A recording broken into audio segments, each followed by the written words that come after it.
Hello everyone, పిల్లలకి ఎంతో ఇష్టమైన గోధుమ పిండితో బిస్కెట్స్ ఎలా తయారు చేయాలో చూద్దాం. దీనికోసం ఒక కప్పుతో గోధుమ పిండి, అదే కప్పుతో maida, half spoon salt, half spoon baking soda, బాదం జీడిపప్పు పౌడర్, షుగర్ పౌడర్, ఇదంతా బాగా కలుపుకోవాలి. ఇందులో 4 స్పూన్ల నెయ్యి, ఇలాచీ పౌడర్ వేసుకొని అంతా కొంచెం వాటర్ వేసుకుంటూ బాగా కలుపుకోవాలి. దీన్ని హాఫ్ అన్ అవర్ రెస్ట్ ఉంచాలి. ఇది కొంచెం కొంచెంగా వాటర్ వేసి కలుపుకుంటూ చూసుకోవాలండి, లేకపోతే కొంచెం తడితడిగా వస్తుంది. ఇదంతా కూడా చూపించిన విధంగా చపాతీ పిండిలా పాముకొని కొంచెం మందంగా పాముకొని వీటిని మనం బాక్సెస్ షేప్లో వీటిని కట్ చేసుకోవాలి.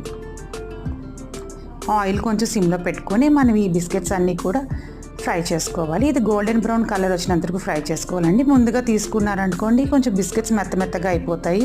కొంచెం కలర్ చూసి తీసుకోవాలండి. నేను రౌండ్ షేప్లో కూడా కొన్ని బిస్కెట్స్ చేశాను. ఇలా చేసుకుంటే మన గోధుమ పిండి బిస్కెట్స్ రెడీ అయిపోయి